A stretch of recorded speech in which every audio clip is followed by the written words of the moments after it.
Hi friends, Krista here. Thanks for stopping by Books and Jams. Today we're going to be talking about all the books that I have currently checked out from the library.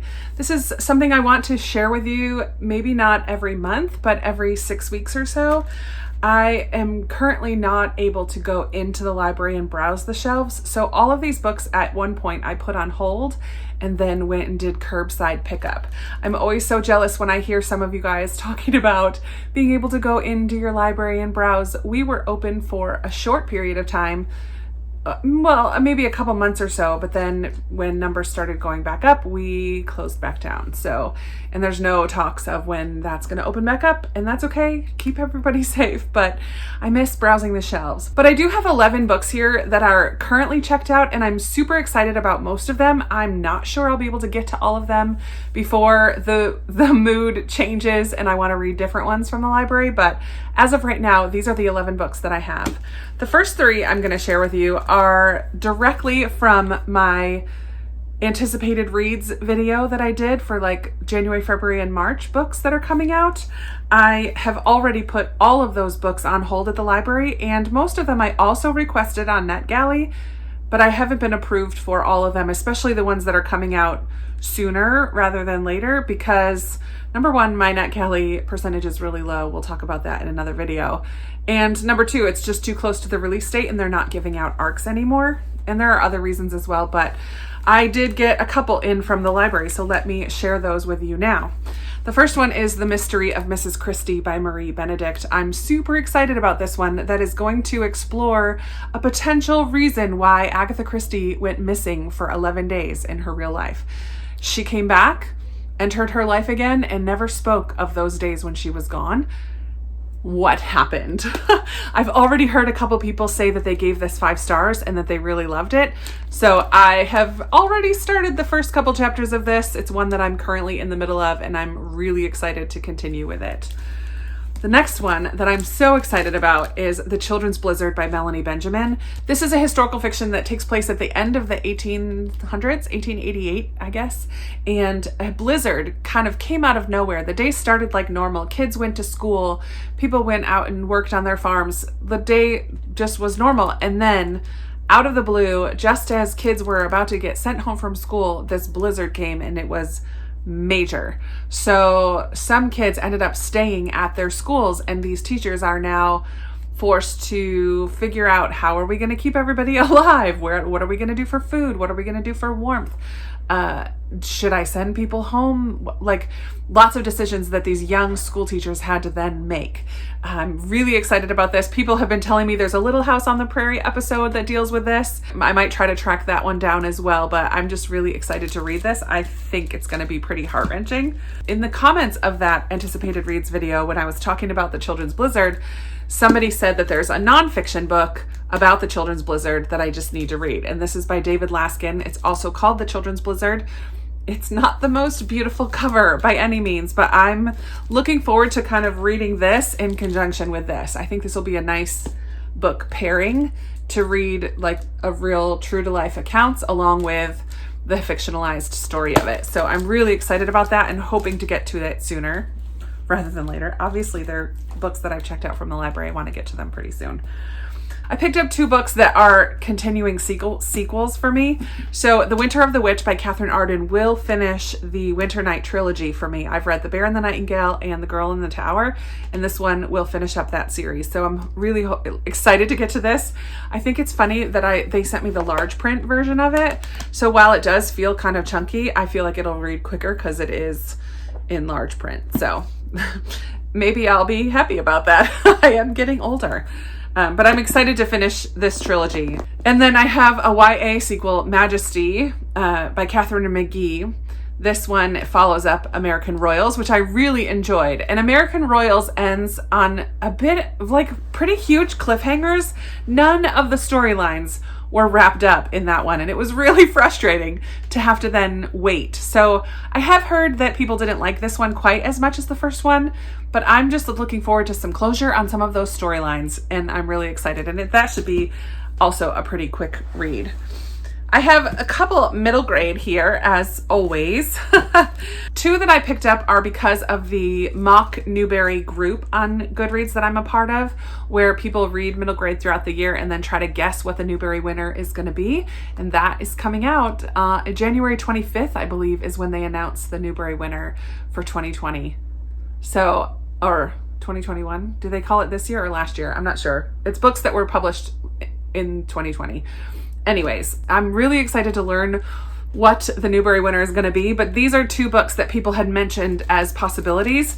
The first one is On the Horizon by Lois Lowry, and this is a book of poetry, which I haven't read maybe since college. So I'm really looking forward to reading a middle grade book of poetry. I mean, I think of middle grade poetry and I think of Shel Silverstein, who writes tongue-in-cheek, humorous poems. This one is not going to be humorous. In fact, it's going to deal with the bombings at Pearl Harbor and Hiroshima. So I'm very excited to read this and just see what I think about it. But it has been highly praised in that mock Newbery group. The other one that I learned about from that group is Jacqueline Woodson's Before the Ever After. I'm really excited to read more from her. She's an author that I really have loved. I particularly liked Brown Girl Dreaming, and this is written also in verse, similar to Brown Girl Dreaming.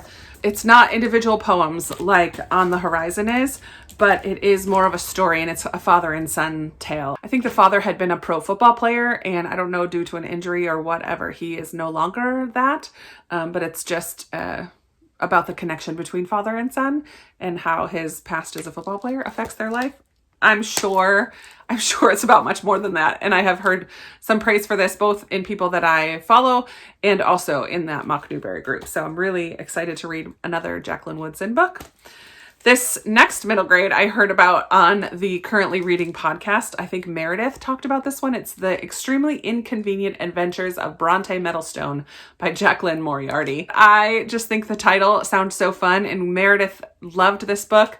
She loved the character of Bronte Meadowstone. So there is definitely a magical element to this. Bronte Meadowstone gets a letter one day that her parents have passed away, but they left her with some sort of journey or quest. It involves pirates. It involves her being passed around from aunt to aunt, and things are not quite as they seem. Each of these aunts have a specific thing that sets them apart from others, a magical thing. Like one of them is good at dragon care. So I just think this is going to be magical and fun, and it just looks delightful. When I heard Meredith talk about it, I needed to grab it, and I'm even more excited about it now.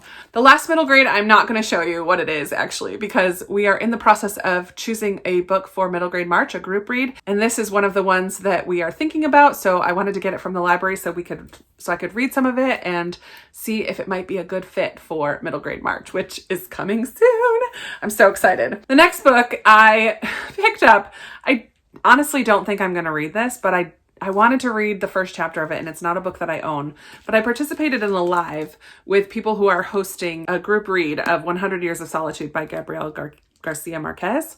And this is not a book that has ever called to me or made me want to read it, but just hearing them talk about it. So it's Christy Lewis, Dostoevsky in Space, Danny from Spinelli Speaks, Noah from Everyone Who Reads It Must Converse, and oh man, there was someone else as well in the live that I wasn't familiar with. So they're all hosting this read along. I think there's someone else, another booktuber as well. Anyways, there's a group of them reading this book in January, and we're already over halfway through the month, and I do not think I'm going to read this whole book, but I did want to read the beginning of it and see if it's a book that I am actually interested in reading.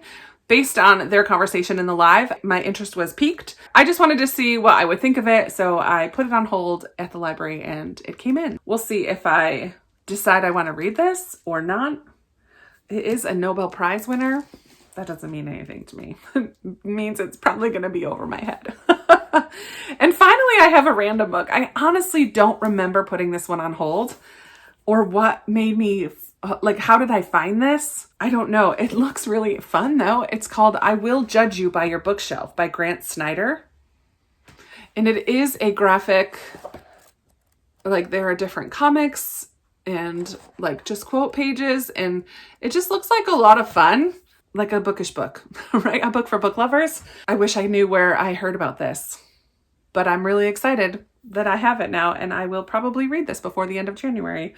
So here are my current checkouts. Library checkouts. Do any of them look good to you? Do any of them stand out to you? Do you have any that you're like, Krista, please read that right away. I want to know what your thoughts are. Let me know. What do you have checked out from your library right now? What's the status of your library? Are you able to go in and just browse and meander? I can't wait for that day. It's also a great place as a nanny to bring the kids. I'm not gonna lie. Oh, to just go and hang out, and there's not toy stuff out right now, but yeah, I miss my library.